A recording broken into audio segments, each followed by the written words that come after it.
하얀 병원 복도를 걸으며 나는 가슴이 답답했습니다.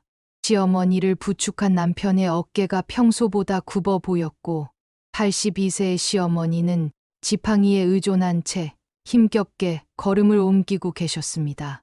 영수가 걱정 말아라. 그냥 정기검진이야.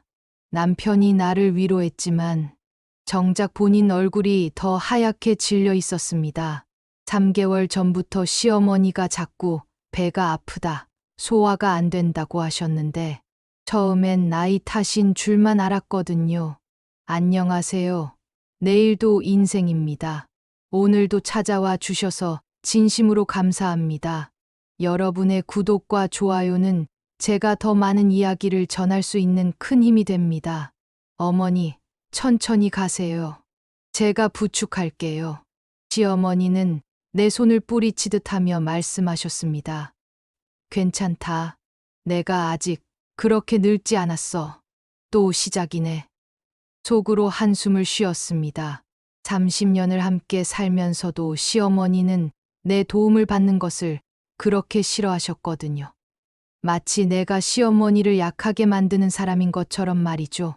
진료실 문이 열리고 의사 선생님이 나오셨을 때 우리 가족의 얼굴에는 일순간 긴장이 맴돌았습니다. 보호자분들 잠깐 상담실로 오시겠어요? 그 한마디에 제 심장이 쿵 떨어지는 것 같았습니다. 좋은 소식이었다면 진료실에서 바로 얘기했겠죠. 상담실에서 의사 선생님의 입에서 나온 말은 우리가 전혀 예상하지 못했던 것이었습니다. 췌장암 3기입니다. 이미 다른 장기로 전이가 시작된 상태고요. 수술은 어려울 것 같습니다. 남편이 의자에서 휘청거렸고 나는 한동안 아무 말도 할 수 없었습니다. 그럼 얼마나?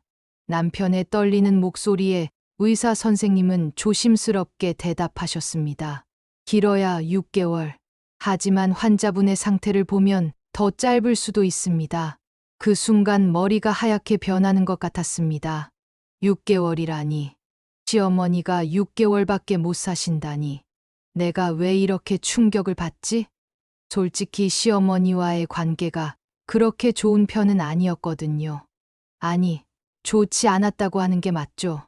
30년간 단 한 번도 고맙다는 말씀을 들어본 적이 없었으니까요. 병실로 돌아가는 길, 시어머니는 우리 얼굴만 봐도 다 아신다는 듯 쓴웃음을 지으셨습니다. 얼마나 남았다고 하던가? 어머니, 숨기지 말고 말해봐라. 내가 바보인가? 모르겠나? 남편이 한참을 망설이다가 떨리는 목소리로 말했습니다. 6개월, 길어야 6개월이라고. 시어머니는 고개를 끄덕이며 창밖을 바라보셨습니다. 그 모습이 왠지 너무 쓸쓸해 보였어요. 그렇구나. 생각보다 짧네. 잠깐의 침묵이 흘렀습니다. 병실에는 소독약 냄새와 함께 묘한 긴장감이 감돌았어요. 그때 시어머니가 갑자기 나를 바라보며 말씀하셨습니다. 영수가, 네, 어머니, 너한테 부탁할 게 좀 있다. 부탁. 가슴 한편이 답답해지기 시작했습니다. 설마 죽는다고 해서 또 나한테만 뭔가를 떠넘기려는 건 아니겠죠? 무슨 부탁이신데요? 나 죽으면 내 방에 있는 바느질 바구니, 그거 내가 정리해줘라. 바느질 바구니? 시어머니 방 구석에 있는 그 낡은 바구니 말씀이신가? 30년 동안 한 번도 치우지 않으시고 계속 그 자리에 두고 계신 그 바구니, 바느질 바구니요? 응, 그 안에 중요한 것들이 많이 들어있어. 함부로 버리지 말고 내가 직접 정리해줘. 왜 하필 나한테만 그런 부탁을 하시는 걸까요? 아들인 남편도 있고 딸인 민지도 있는데 역시나 마지막까지 나만 부려먹으려고 하시는구나. 그런 생각이 들면서도 죽음을 앞둔 시어머니께 싫다고 말할 수는 없었습니다. 네, 알겠습니다. 그리고 또 있다고 마음속으로 한숨을 쉬었습니다. 다음 주가 내 친정어머니 제사야. 그것도 내가 준비해줘라. 이번엔 정말 어이가 없었습니다.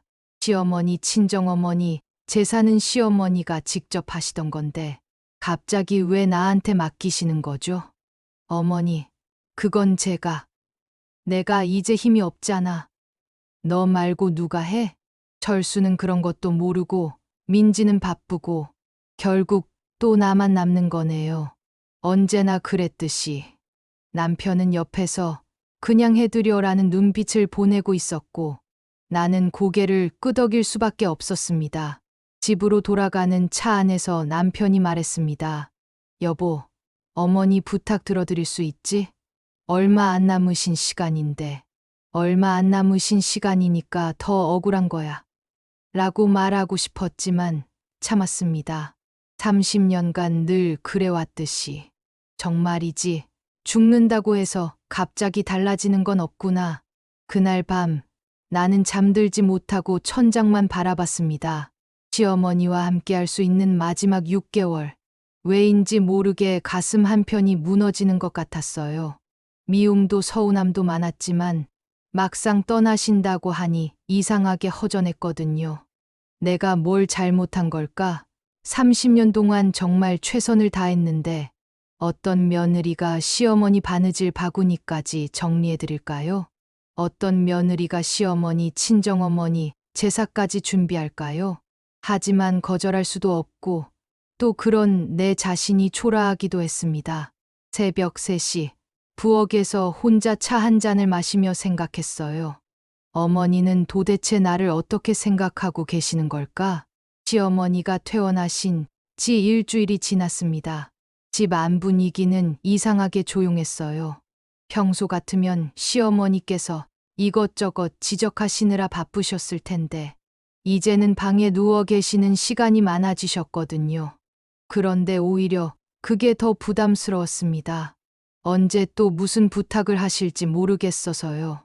여보, 어머니 죽 좀 끓여드려. 아침부터 남편이 나를 재촉했습니다. 시어머니 수발은 당연히 며느리 몫이라는 식으로요. 네, 알겠어요. 부엌에서 달죽을 끓이는데 시어머니가 지팡이를 짚고 나오셨습니다. 영수가 잠깐 또 시작인가 싶어 가슴이 답답해졌어요. 네, 어머니. 어제 말한 바느질 바구니 말이야.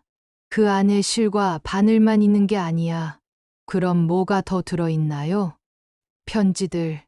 오래된 편지들이 많이 있어. 그걸 내가 읽어보고 정리해줘라. 편지라니. 무슨 편지가 그렇게 중요하다고 꼭 내가 정리해야 하는 걸까요? 어떤 편지들인데요? 그건 내가 보면 알게 될 거야. 시어머니는 그렇게 말씀하시고는 다시 방으로 들어가셨습니다. 하지만 30분도 안 되어서 또 나오셨어요. 영수가 또 하나 더, 또요? 속으로 탄식했습니다. 친정어머니 제사상 차릴 때 말이야. 나물은 5가지로 하고 저는 3가지만 해라. 그리고 떡은 꼭 시루떡으로. 시어머니는 15분 동안 제사상 차리는 방법을 자세히 설명하셨습니다. 마치 시험 문제를 내는 것처럼요. 정말이지. 죽는다고 해서 이렇게 나만 부려먹어도 되는 건가? 점심때가 되자 딸 민지가 퇴근길에 들렀습니다. 엄마, 할머니 어떠세요? 그냥 부탁할 게 많으시네. 민지가 알 수 있도록 설명했더니 민지 얼굴이 굳어졌어요. 할머니가 또 엄마한테만 그런 거 시키세요? 아빠도 있고 저도 있는데. 그러게 말이야. 근데 뭐 어쩌겠니. 시어머니 마지막 부탁인데. 그런데 그 순간 시어머니가 우리 대화를 다 들으셨나 봐요. 방문이 열리면서 시어머니가 나오셨거든요. 민지야, 와 있었구나. 네, 할머니. 안녕하세요.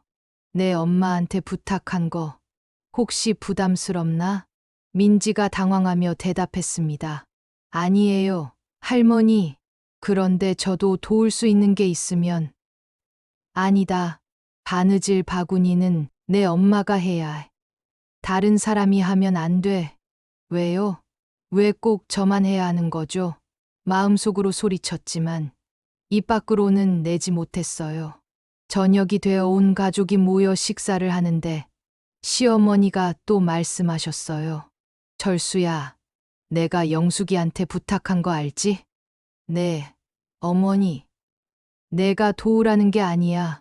영숙이가 해야 하는 일이야. 알겠지? 남편이 고개를 끄덕였습니다.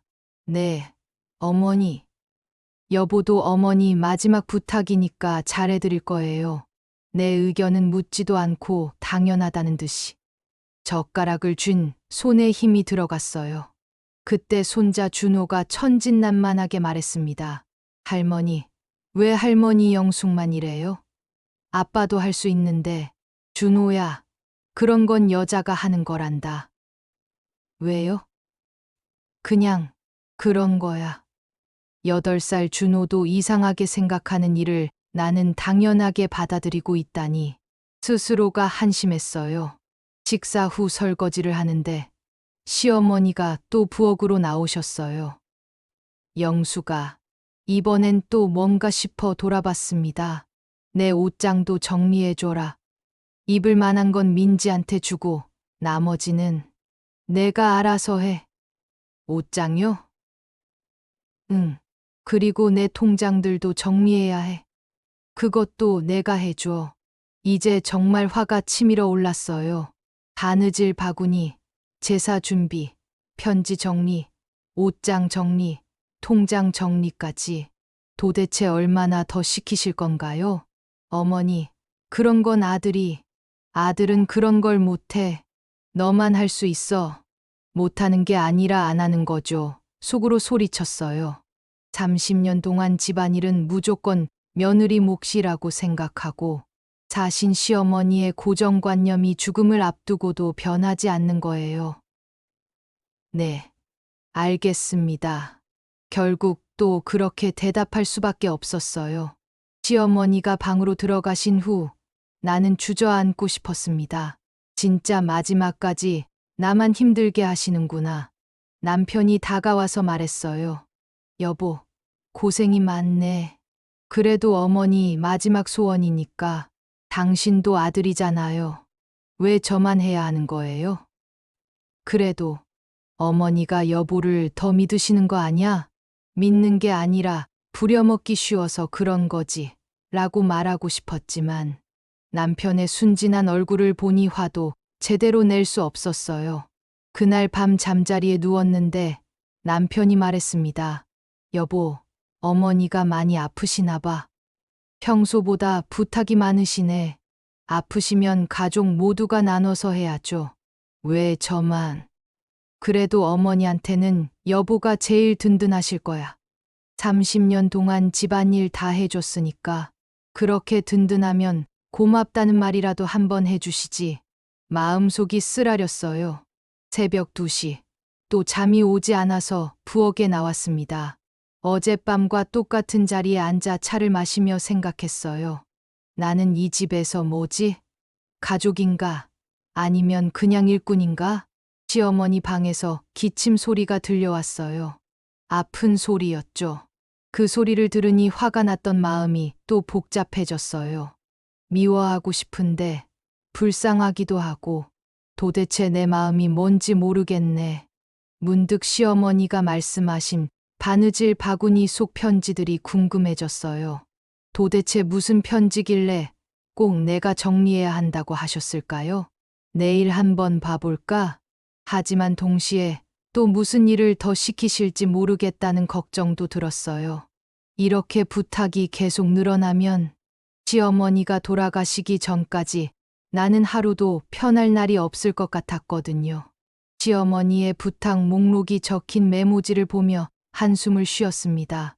바느질 바구니 정리, 편지 정리, 친정어머니, 제사 준비, 옷장 정리, 통장 정리. 도대체 언제 다 할까요? 그런데 더 답답한 건 가족들의 반응이었어요. 모두가 당연하다는 듯이 나만 바라보고 있었거든요. 아침에 남편이 출근하면서 말했습니다. 여보, 어머니 부탁 차근차근 해드려. 나도 도와줄 테니까 정말 도와줄 거예요? 그럼. 근데 뭘 도와주면 돼? 바느질 바구니 정리라도. 아, 그건 어머니가 너만 하라고 하셨잖아. 결국 입으로만 도와준다는 거였죠. 30년간 늘 그래왔듯이. 점심때 시어머니께서 또 나오셨어요. 영수가, 바느질 바구니 언제 정리할 거냐? 이번 주 안에 하겠습니다. 그래. 그리고 또 하나 더. 또요? 이제는 놀랍지도 않았어요. 내 보석함도 정리해줘라. 반지랑 목걸이들. 민지한테 줄 것. 너한테 줄 것 나눠서. 저한테요? 그래. 너도 우리 집 며느리잖아. 그 말에 가슴이 뜨끔했어요. 30년 만에 처음 들어보는 말 같았거든요. 우리 집 며느리라니. 하지만 곧바로 현실을 깨달았죠. 결국 또 제가 해야 할 일만 늘어난 거잖아요. 오후에 민지가 전화를 했어요. 엄마, 할머니 상태 어때요? 많이 약해지셨어. 그런데 부탁은 자꾸 늘어나. 진짜 엄마만 시키세요?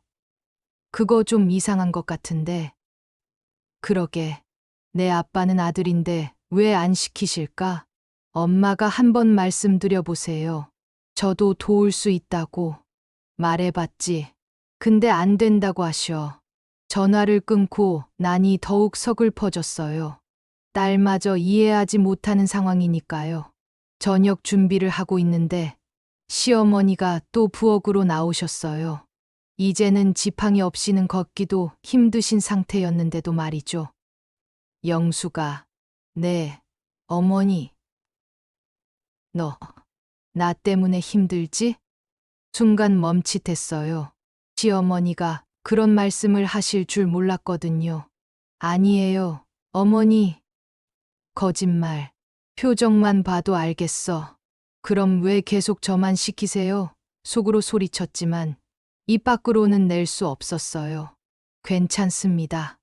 제가 할 수 있어요. 그래. 고맙다. 고맙다는 말씀을 하셨어요. 30년 만에 처음 들어보는 말이었죠. 그런데 왜인지 기쁘지 않았어요. 오히려 더 서글펐거든요. 이제 와서 고맙다니. 30년 동안은 뭐였나요? 그날 밤, 온 가족이 거실에 모여 TV를 보고 있었어요. 평화로운 일상 같지만 제게는 그렇지 않았죠. 손자 준호가 갑자기 말했어요. 할머니 영숙, 왜 맨날 일만 해요? 응. 준호야, 무슨 소리냐? 할머니 영숙은 맨날 부엌에 있고 빨래하고 청소하고 아빠는 TV만 보고. 남편이 당황하며 말했어요. 준호야, 그런 말 하는 게 아니야. 왜요? 정말 그런데요. 8살 아이가 보기에도 이상한 상황이었나 봐요. 순간 눈물이 날 것 같았어요. 시어머니가 준호에게 말씀하셨어요. 준호야, 할머니가 그런 걸 좋아하셔서 그래. 좋아해서요? 정말 어이없었어요. 누가 빨래와 청소를 좋아해서 한다는 거죠? 정말요? 할머니, 정말 좋아해요. 준호가 제게 직접 물어봤어요. 모든 시선이 저에게 집중됐죠. 응. 그래. 거짓말이었어요. 하지만 8살 아이에게 할머니는 선택권이 없어서 하는 거야 라고 말할 수는 없었거든요. 준호는 고개를 끄덕이며 말했어요. 그럼 다행이에요. 할머니가 좋아하는 거면. 그 순간 정말 울고 싶었어요. 내가 좋아서 하는 게 아니라는 걸 가족 중에 아무도 모르고 있었거든요. 밤 10시가 넘어서야 겨우 혼자만의 시간이 생겼어요. 주방에서 내일 할 일들을 정리하고 있는데 문득 결심이 섰어요. 이제 그만하자. 시어머니께 말씀드리자. 더 이상 혼자서만 모든 걸 감당할 수는 없었어요. 죽음을 앞둔 분이라고 해서 무작정 참을 수만은 없잖아요. 다음 날 아침, 시어머니께 조심스럽게 말씀드렸어요. 어머니, 말씀 좀 드릴 게 있어요. 뭔데? 부탁하신 일들이 너무 많아서 혹시 철수나 민지가 도울 수 있는 건 안 된다고 했잖아. 너만 할 수 있는 일이야. 왜요? 왜 꼭 제가? 왜냐고? 너는 이 집 며느리잖아. 그 말에 가슴이 막혔어요. 며느리라서 당연히 모든 걸 해야 한다는 거죠. 며느리라고 해서 모든 걸 다 해야 하는 건 아니잖아요. 순간 시어머니의 얼굴이 굳어졌어요. 그럼 하기 싫다는 거냐? 그런 게 아니라 30년 동안 이 집에서 밥 먹고 살았으면서 이제 와서 하기 싫다고? 그 말에 정말 화가 치밀었어요. 30년 동안 공짜로 먹고 산 게 아니잖아요. 가족을 위해 얼마나 희생했는데요. 어머니, 저도 이 집 가족이에요. 일방적으로 시키기만 하시면 가족, 너는 이 집에 들어온 사람이야. 원래부터 있던 사람이 아니라고. 그 순간 모든 게 무너지는 것 같았어요. 30년을 함께 살았어도 저는 여전히 들어온 사람이었던 거예요. 그렇게 생각하셨다면 왜 저한테만 부탁도 하기 싫으면 마라. 혼자 다 하겠다. 시어머니는 화를 내시며 방으로 들어가셨어요. 그 후로 3일 동안 시어머니는 저와 말씀을 안 하셨어요. 식사도 혼자 드시고 아무 부탁도 안 하셨죠. 오히려 더 힘들었어요. 가족들의 시선도 차가워졌거든요. 남편이 말했어요. 어머니 기분 왜 그래? 너 뭐라고 했어? 저만 일하는 게 좀 힘들다고 했어요. 어머니 얼마 안 남으셨는데 그런 말을 왜 해? 민지도 전화해서 말했어요. 엄마, 할머니 화나신 것 같던데 뭐 잘못한 거 있어요? 모두가 제 탓을 하고 있었어요. 시어머니의 마음은 헤아리면서 정작 제 마음은 아무도 헤아리지 않았죠. 그날 밤 또 혼자 부엌에 앉아 있었어요. 차가운 차를 마시며 생각했어요. 내가 이 집에서 뭐지?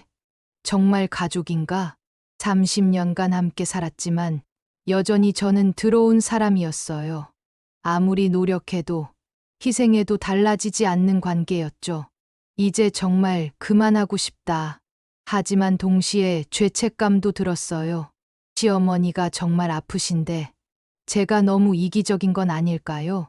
새벽 2시, 준호가 잠옷 차림으로 부엌에 나왔어요.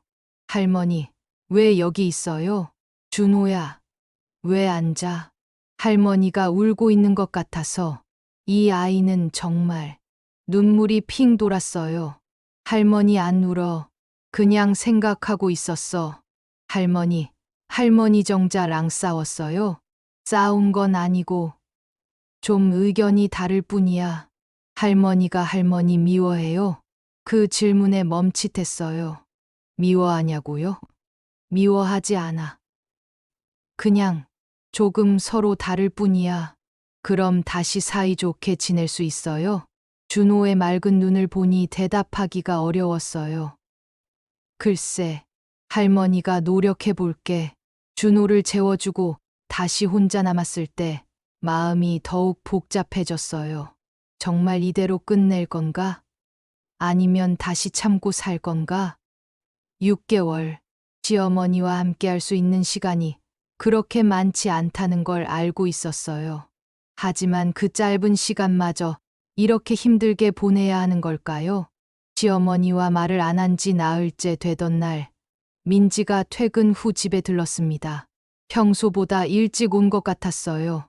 엄마, 할머니는 어디 계세요? 방에 계셔. 요즘 거의 안 나오셔. 민지가 시어머니 방으로 들어가는 걸 보며 또 내 험담을 하시겠구나 싶었어요.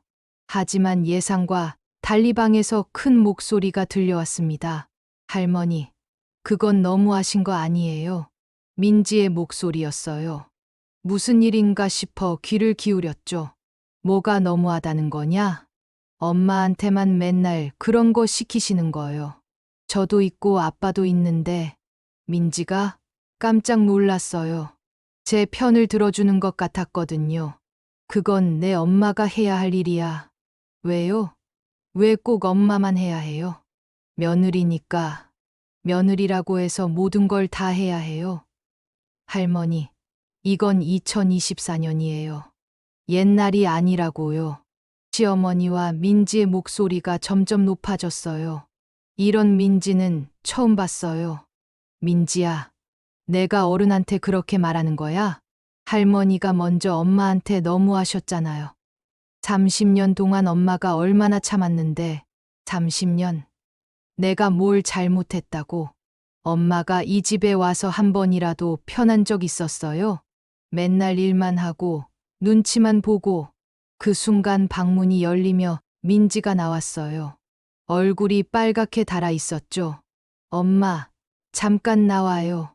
민지가 저를 베란다로 데려갔어요. 엄마, 정말 이상해요. 할머니가 왜 엄마한테만 그래요? 그냥, 원래부터 그러셨어. 그게 정상인 줄 알았는데, 친구들한테 얘기해 보니까 다들 이상하다고 하더라고요.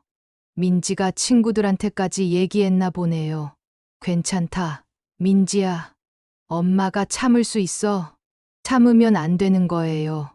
할머니가 몇 달 안 사신다고 해서 엄마만 희생해야 해요. 민지의 눈에 눈물이 맺혔어요. 엄마, 저 어렸을 때부터 봤어요. 엄마가 얼마나 힘들어 했는지. 근데 아무 말 안 하니까 다들 괜찮은 줄 알았나 봐. 이 아이가 다 알고 있었구나. 가슴이 뭉클했어요. 미안해, 민지야. 엄마가 그런 것까지 보였구나. 미안할 거 없어요. 할머니가 이상한 거예요.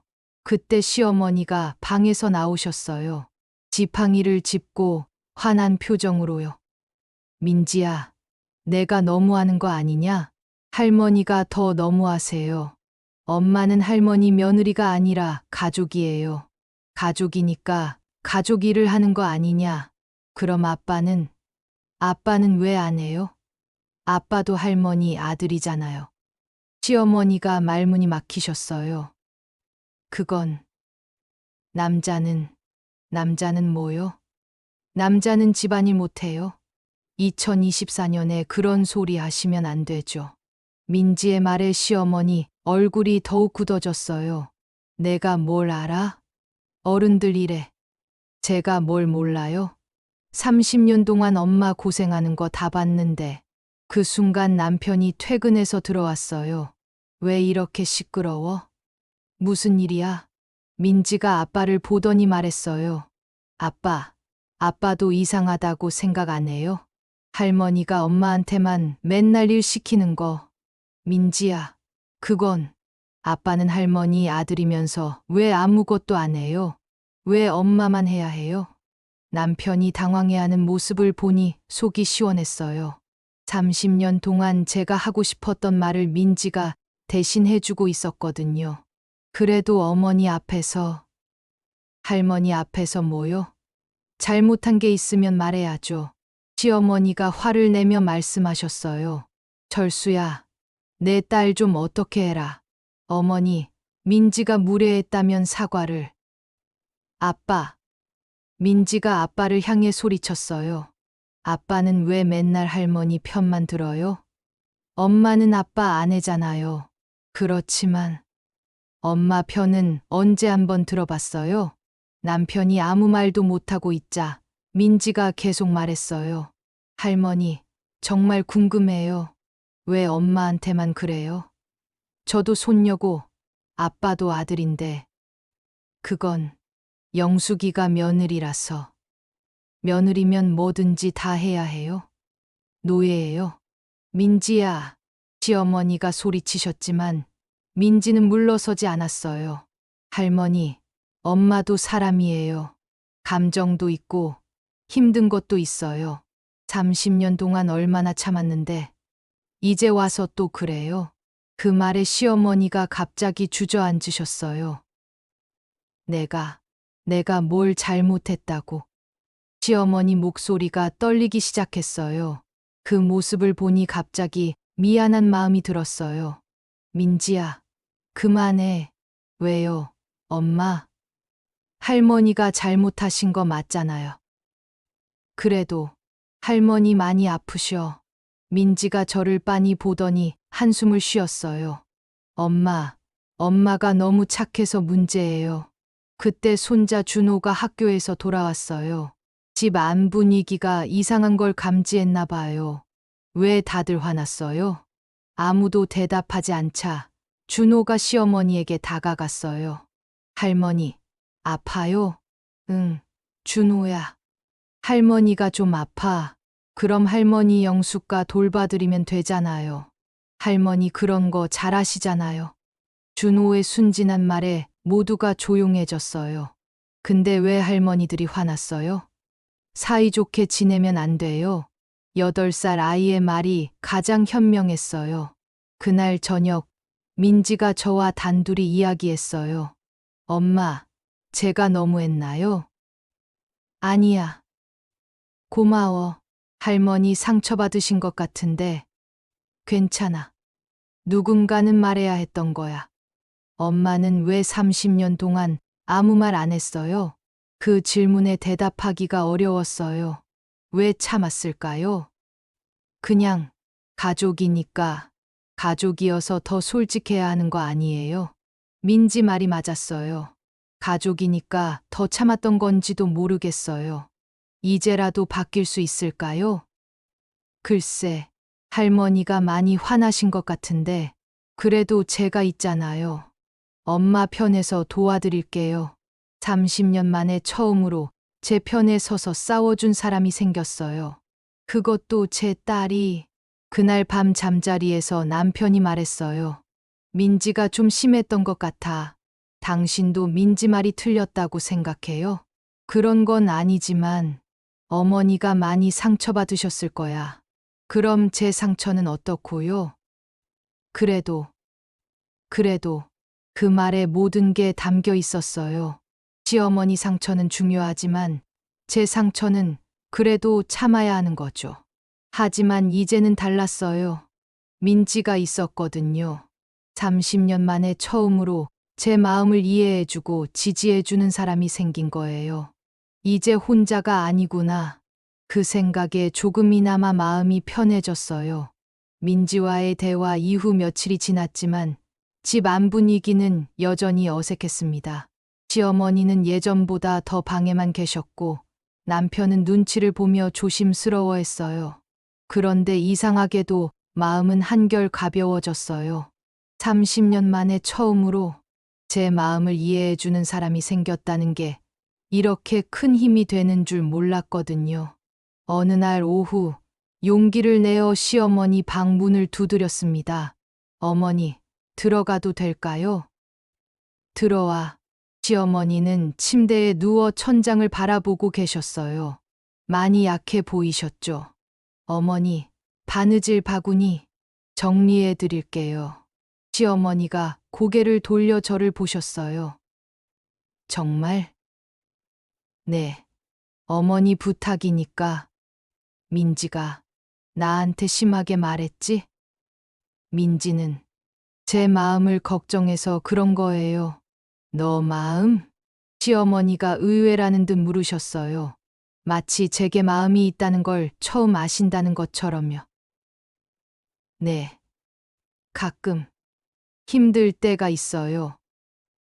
내가 너를 힘들게 했나? 그 질문에 어떻게 대답해야 할지 몰랐어요. 솔직히 말하자니 상처받으실 것 같고, 거짓말하자니 또 그것도 아니고요. 그냥 바느질 바구니부터 정리할게요. 시어머니가 고개를 끄덕이며 방 한 구석을 가리키셨어요. 저기 있어. 조심해서 해줘. 바느질 바구니는 생각보다 컸어요. 낡은 나무 바구니에 여러 가지가 들어있었죠. 실, 바늘, 단추들. 그런데 그 밑에 편지들이 있었어요. 어머니, 편지가 많이 있네요. 그래.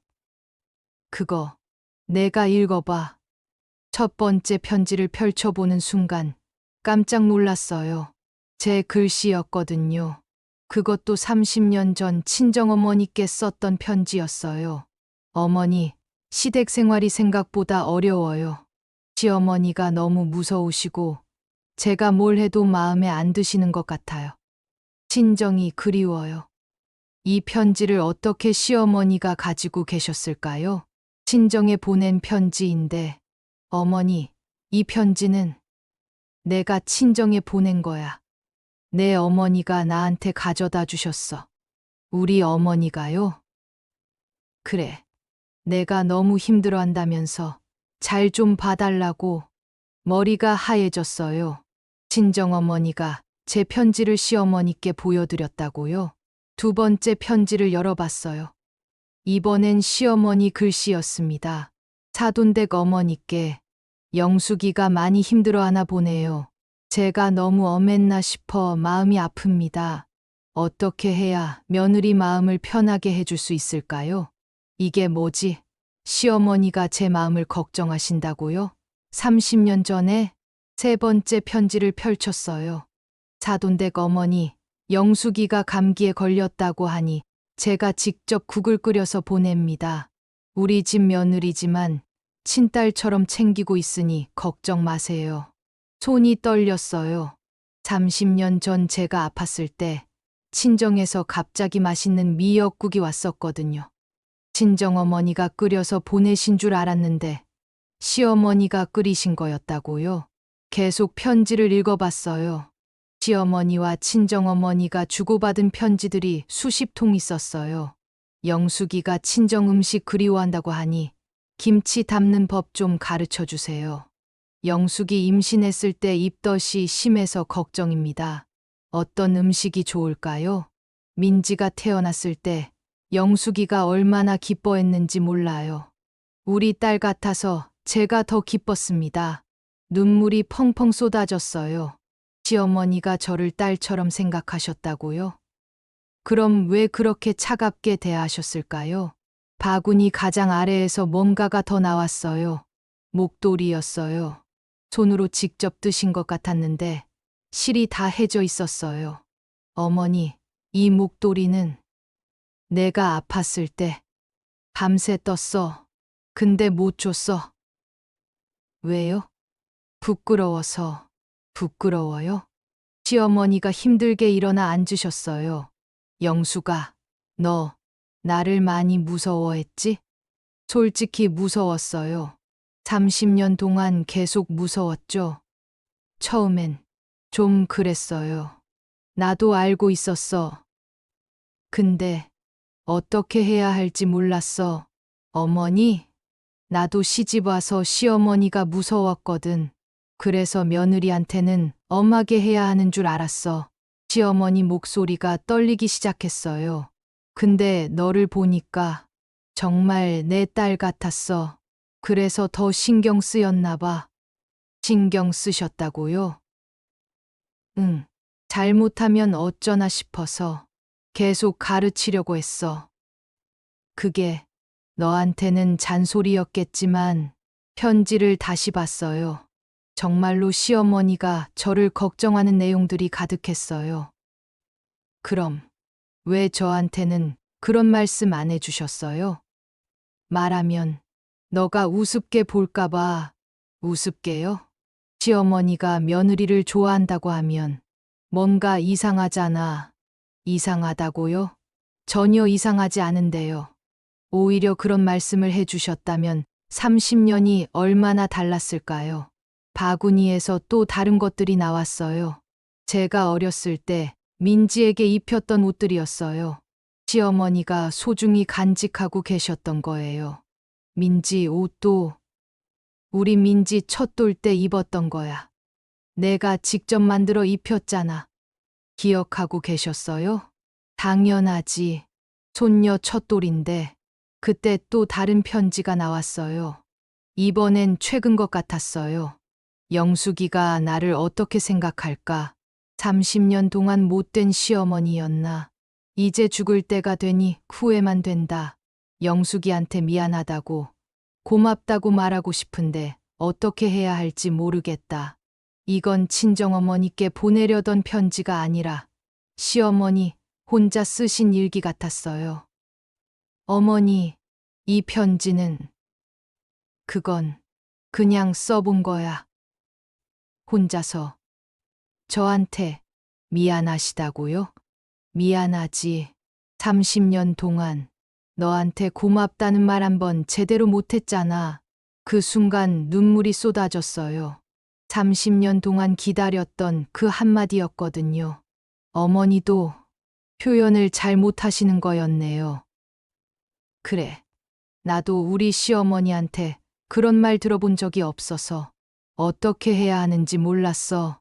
바구니 제일 아래에서 마지막 물건이 나왔어요. 낡은 사진이었어요. 제가 이 집에 처음 왔을 때 찍은 가족 사진이었는데 뒷면에 글씨가 있었어요. 우리 영숙이 처음 온 날 이렇게 예쁜 며느리를 주셔서 감사합니다.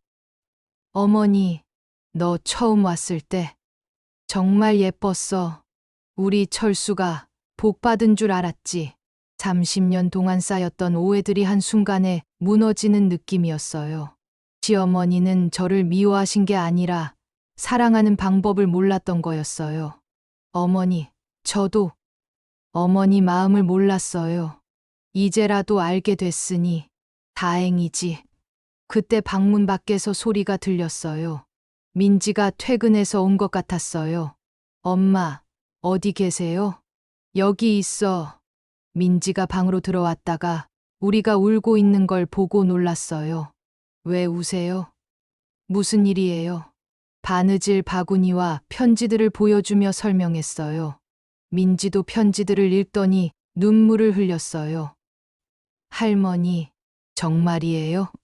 정말이야. 민지야, 할머니가 표현을 잘 못해서 그랬어. 그럼 그동안 엄마를 진짜로 사랑했어. 30년 동안 내 딸처럼. 민지가 시어머니를 껴안았어요. 할머니, 저 잘못했어요. 너무 심하게 말했어요. 아니야. 내가 맞는 말했어. 할머니가 영숙이한테 너무했어. 그날 저녁 오랜만에 온 가족이 함께 식사했어요. 분위기가 예전과는 완전히 달랐어요. 시어머니가 말씀하셨어요. 영숙아, 30년 동안 정말 고마웠어. 드디어 들을 수 있었어요. 30년 동안 기다렸던 그 말을. 어머니도 고생 많으셨어요. 그날 밤 남편이 말했어요. 어머니가 그런 마음이셨구나. 당신도 몰랐어요? 전혀. 어머니가 여보를 좋아하신다는 걸 몰랐어. 30년 동안 가장 가까이 살았으면서도 서로의 진짜 마음을 전혀 모르고 있었던 거예요. 이제라도 알게 돼서 다행인가? 하지만 동시에 아쉬웠어요. 이런 걸 30년 전에 알았더라면 우리는 얼마나 행복했을까요? 바느질 바구니 속 진실을 알게 된 후 며칠간은 정말 행복했어요. 30년 만에 처음으로 시어머니와 진짜 대화를 나눴고 서로를 이해하게 됐으니까요. 시어머니도 예전과 달리 제게 따뜻하게 말씀해 주셨어요. 영숙아, 아침 해줄 필요 없어. 내가 좀 쉬어. 괜찮아요. 어머니, 제가 할게요. 30년 동안 쉬지도 못하게 해서 미안했어. 그런 말씀을 들을 때마다 가슴이 따뜻해졌어요. 이제부터는 달라질 거야라고 생각했죠. 하지만 행복한 시간은 오래 가지 않았습니다. 어느 날 새벽, 시어머니가 깨우는 소리에 잠에서 깼어요. 영숙아, 영숙아. 목소리가 평소와 달랐어요. 급히 일어나 시어머니 방으로 갔죠. 어머니, 왜 그러세요? 시어머니가 침대에서 일어나지 못하고 계셨어요. 얼굴이 창백했고 식은땀을 흘리고 계셨거든요. 배가 너무 아파. 어머니, 급히 남편을 깨웠어요. 바로 병원으로 모셨죠. 응급실에서 의사 선생님이 나오셨을 때 표정이 심각했어요. 상태가 많이 안 좋아졌습니다. 암이 더 퍼진 것 같고. 그럼 어떻게 되는 건가요? 이번 주를 넘기기 어려울 것 같습니다. 머리가 하얘졌어요. 이번 주라니 6개월이라고 했는데 벌써? 정말 얼마 안 남은 건가요? 죄송합니다. 길어야 며칠. 남편이 주저앉았어요. 저도 어떻게 해야 할지 몰랐죠. 병실로 옮겨진 시어머니를 보니 마음이 너무 아팠어요.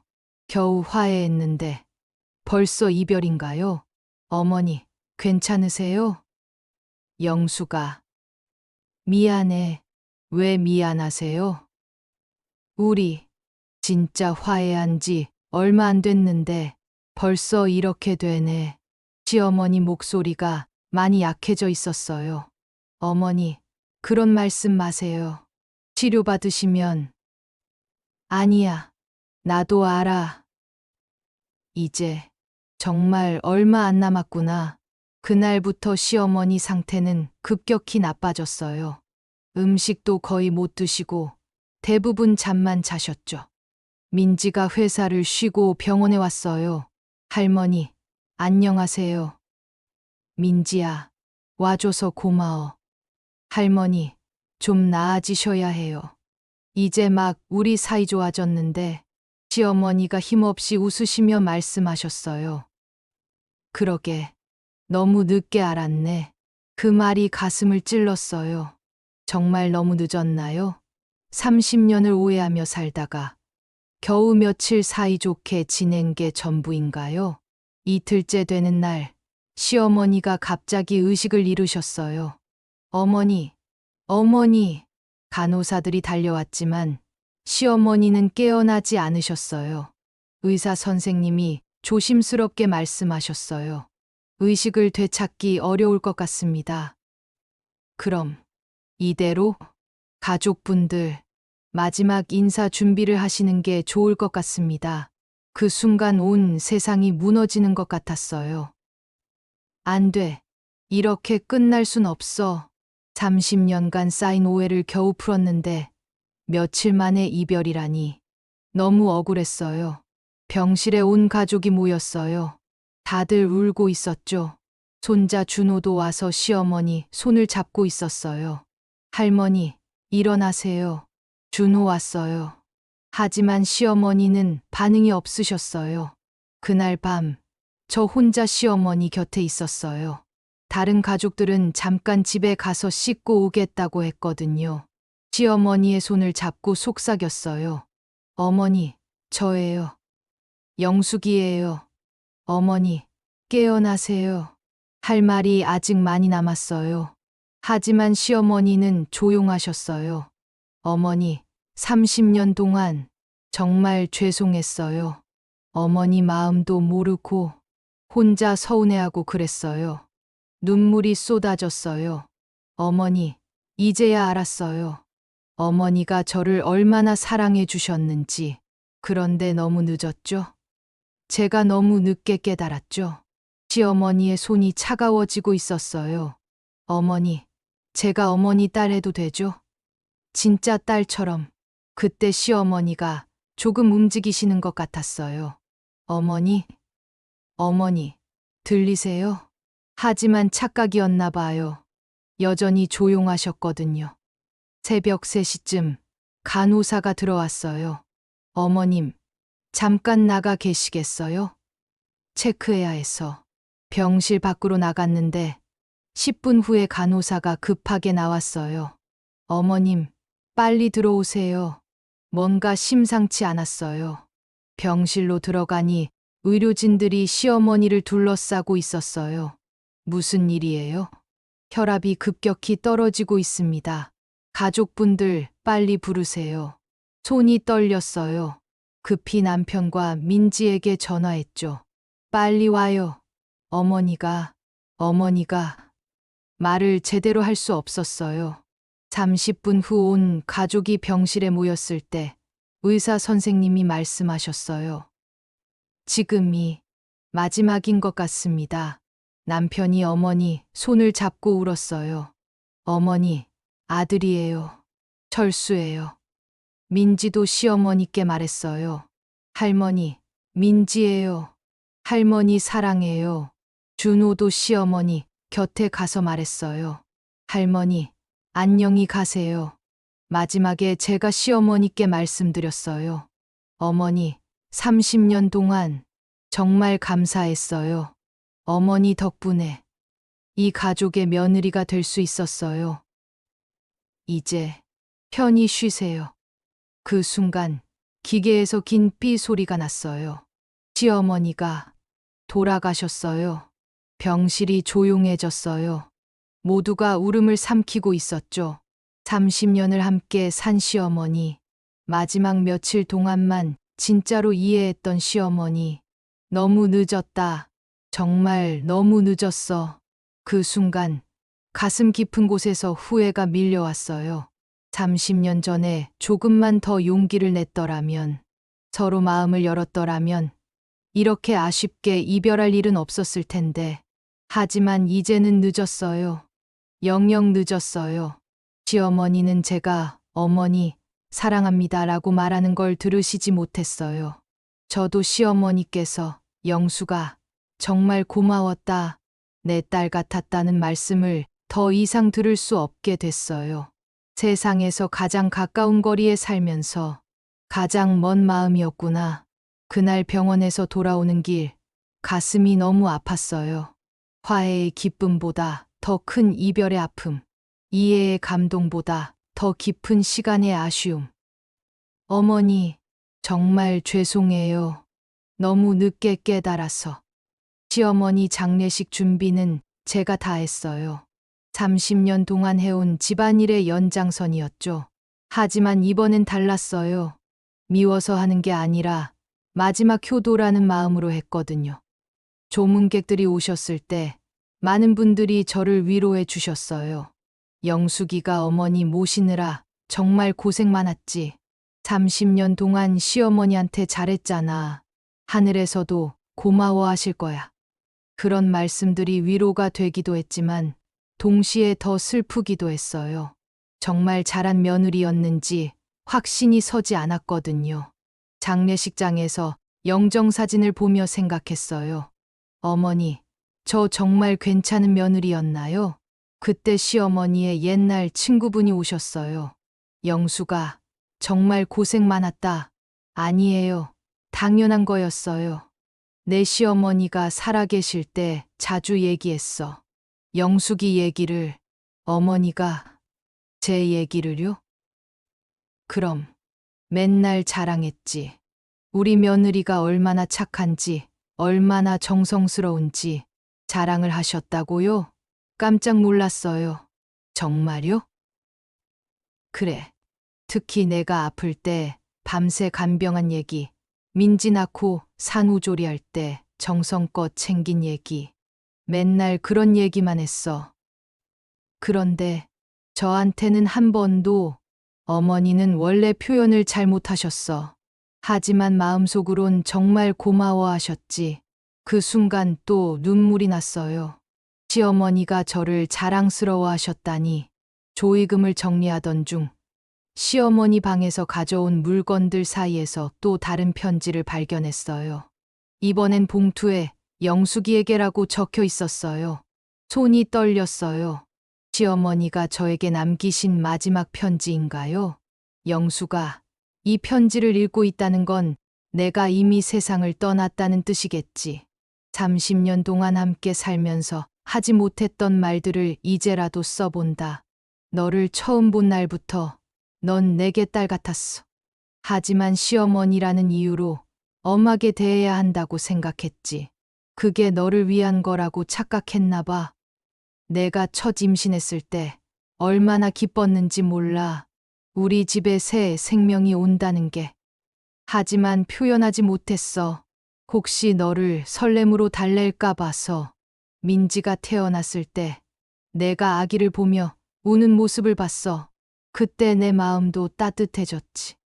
우리 손녀를 그렇게 사랑해줘서 고마웠어. 편지를 읽으면서 계속 울었어요. 시어머니의 진짜 마음이 이렇게 따뜻했다니.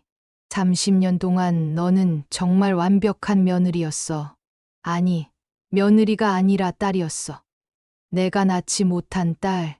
마지막에 화해할 수 있어서 정말 다행이었어. 비록 짧은 시간이었지만 그 며칠이 내게는 30년보다 소중했어. 영수가 나 때문에 힘들었을 거야. 미안해.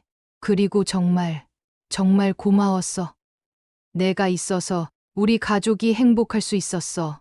이제 너도 내 마음대로 살아. 30년 동안 충분히 희생했으니까 내 행복도 생각하며 살아줘. 사랑한다. 내 딸 영수가. 편지를 다 읽고 나니 한동안 아무것도 할 수 없었어요. 시어머니가 저를 진짜 딸처럼 사랑하셨구나. 그때 민지가 들어왔어요. 엄마, 왜 그래요? 또 우세요? 편지를 보여주니 민지도 울었어요. 할머니, 정말 엄마를 사랑하셨구나. 그러게. 근데 왜 살아계실 때는 할머니도 나름대로 힘드셨나 봐요. 어떻게 표현해야 할지 몰라서. 장례식 이틀째 남편의 형님들이 와서 시어머니 유품을 나누자고 했어요. 어머니 통장이랑 보석들 정리해야지. 그런 건 영숙이가 하겠어요. 남편이 대신 대답해 줬어요. 왜 영숙이가? 우리가 아들들인데 어머니가 영숙이한테 부탁하셨어요. 그때 큰형님이 말했어요. 영숙아, 어머니가 너한테 뭐라고 하셨어? 시어머니가 마지막에 하신 부탁들과 편지 내용을 말씀드렸어요. 어머니가 그런 마음이셨구나. 큰형님도 눈시울이 빨갛게 됐어요. 우리도 몰랐네. 어머니가 영숙이를 그렇게 생각하셨다는 걸. 어머니 성격상 표현을 잘 안 하셨잖아요. 그래. 우리한테도 그러셨으니까.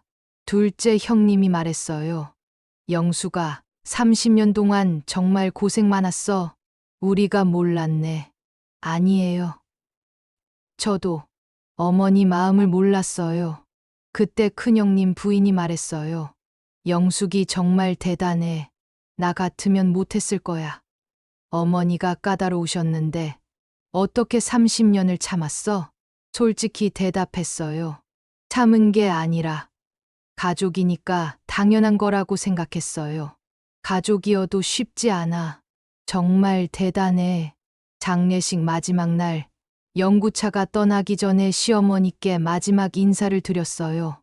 어머니, 30년 동안 정말 감사했어요.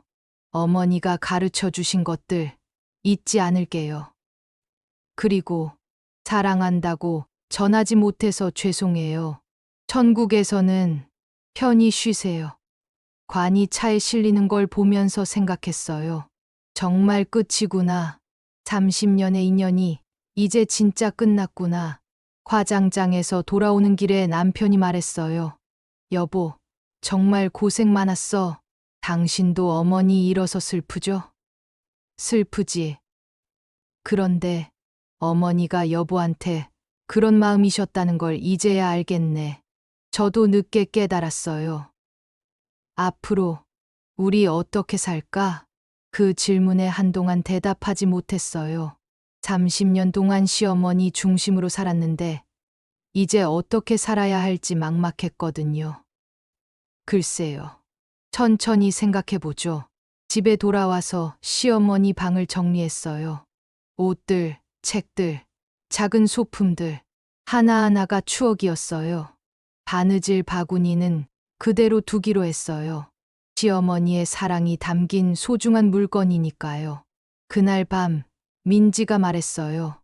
엄마, 이제 엄마 인생을 사세요. 내 인생? 네. 30년 동안 할머니 위주로 사셨잖아요. 이제 엄마가 하고 싶은 것들 하세요. 하고 싶은 것들이라 30년 동안 그런 걸 생각해 본 적이 없었어요. 엄마가 뭘 좋아하는지도 잘 모르겠어. 천천히 찾아보세요. 이제 시간 많잖아요. 그러고 보니 정말 그랬어요. 이제 시어머니 눈치 볼 필요도 없고 시어머니 뜻에 맞춰 살 필요도 없어요. 하지만 동시에 허전했어요. 30년 동안 함께 사셨던 분이 없으니까요. 어머니, 이제 정말 편히 쉬고 계시는 건가요? 시어머니께서 마지막 편지에 쓰신 대로 이제 제 마음대로 살아봐야겠어요. 30년 동안의 희생에 대한 보상처럼요. 하지만 시어머니와의 추억, 특히 마지막 며칠간의 따뜻한 시간들은 평생 잊지 못할 것 같아요. 비록 짧았지만 진짜 가족이 될 수 있었잖아요. 그 생각만으로도 조금은 위로가 됐어요. 시어머니가 돌아가신 지 2달이 지났습니다. 집 안은 예전과 완전히 달라졌어요. 조용했지만 그 조용함이 이제는 평화롭게 느껴졌어요. 시어머니 방은 그대로 두고 가끔 들어가서 청소를 했어요. 바느질 바구니도 그 자리에 그대로 놓아두었죠. 가끔 그 옆에 앉아서 시어머니를 그리워했어요.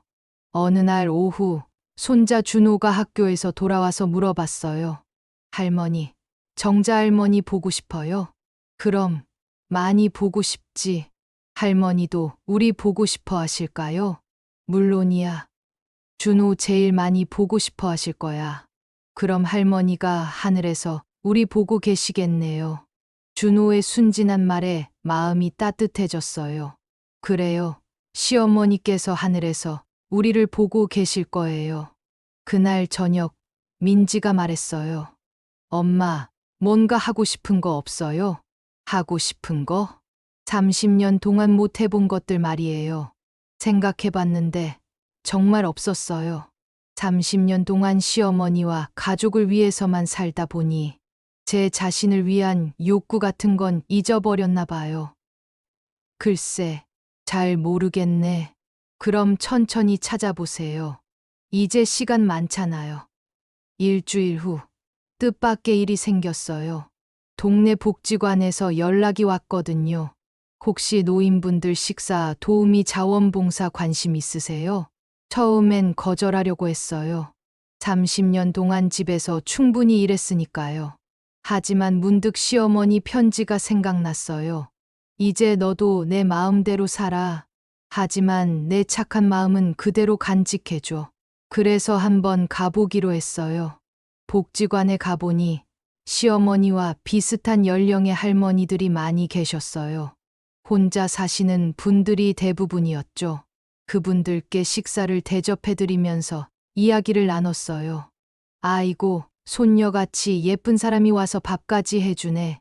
우리 며느리는 이런 것도 안 해주는데 고마워라.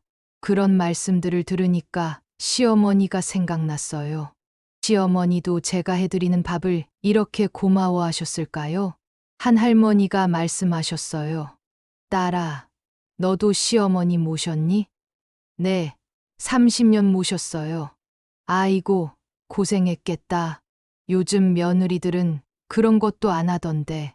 저희 어머니는 좋은 분이셨어요. 정말 그렇게 생각하게 됐어요. 시어머니는 좋은 분이셨어요.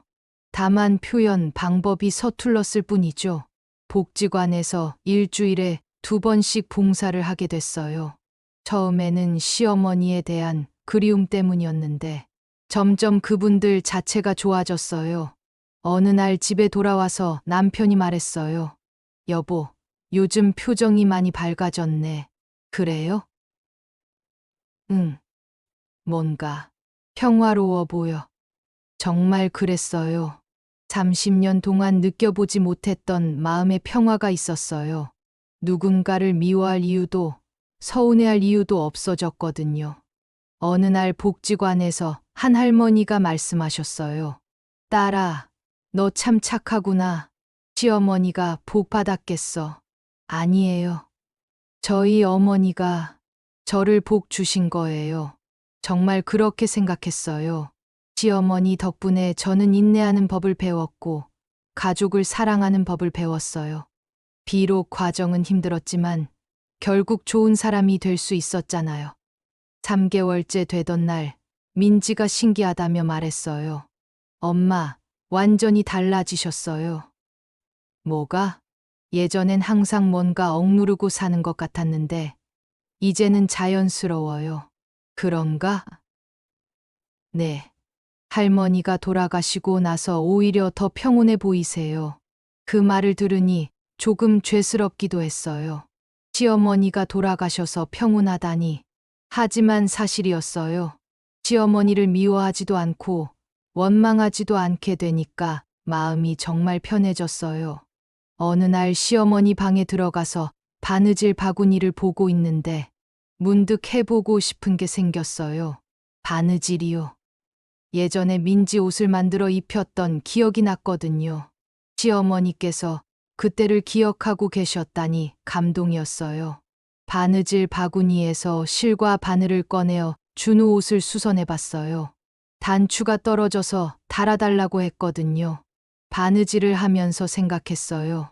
어머니도 이런 마음으로 저희 옷을 수선해 주셨겠구나. 손자 옷에 단추를 달면서 시어머니가 30년 동안 우리 가족을 위해 바느질해 주셨던 그 마음을 조금이나마 이해할 수 있었어요. 준호가 수선된 옷을 입고 기뻐하는 걸 보니 뿌듯했어요. 할머니, 고마워요. 천만에 정자 할머니가 많이 해주셨던 거야. 그 할머니도 이런 기분이셨을까요? 그럼 준호가 기뻐하면 할머니도 기뻤을 거야. 그날 밤 일기를 써봤어요. 30년 만에 처음 쓰는 일기였어요. 어머니, 오늘 준우 옷을 수선해줬어요. 어머니가 저희 옷 해주실 때 이런 마음이셨겠구나 싶었어요. 이제야 어머니 마음을 조금씩 이해하게 되는 것 같아요. 30년이 지나서야 깨달았지만 그래도 깨달을 수 있어서 다행이에요. 어머니가 저를 사랑해 주셨다는 걸, 저도 어머니를 사랑하고 있었다는 걸, 완전한 화해는 아니었지만 그래도 마지막에 서로 이해할 수 있었잖아요. 그것만으로도 감사해요. 6개월이 지난 어느 날 복지관 할머니 한 분이 말씀하셨어요. 딸아, 너 정말 고마운 사람이구나. 우리 같은 늙은이들 챙겨주고 저도 배우는 게 많아요. 뭘 배워? 사람을 사랑하는 법이요. 정말 그랬어요. 복지관 할머니들을 챙기면서 시어머니를 어떻게 사랑했어야 했는지 배우고 있었어요. 물론 이제는 늦었지만요. 그날 집에 돌아와서 시어머니 사진 앞에 서서 말했어요. 어머니, 이제 좀 알겠어요. 어머니가 저를 어떻게 사랑하셨는지, 저도 어머니를 사랑하고 있었다는 걸. 비록 표현은 서툴렀지만 우리 나름대로는 사랑했던 것 같아요. 30년 동안 정말 감사했습니다. 그 순간 마치 시어머니가 대답해 주시는 것 같았어요. 나도 고마웠어. 영수가, 너 덕분에 행복했어. 물론 환상이겠지만 그래도 좋았어요. 이제 1년이 다 되어 갑니다. 시어머니 기일이 다가오네요. 준비를 하면서 생각해요. 시어머니와 완전히 화해할 수 있었다면 얼마나 좋았을까. 30년 동안 서로 사랑한다는 말을 자주 했다면 얼마나 따뜻했을까. 하지만 아쉬움만 있는 건 아니에요. 마지막에라도 서로의 진심을 알 수 있었잖아요. 그것만으로도 충분히 의미 있었어요. 민지가 말해요. 엄마, 이제 정말 마음이 편해 보여요. 응, 마음이 편해. 할머니도 하늘에서 기뻐하실 거예요. 그럴까? 당연하죠.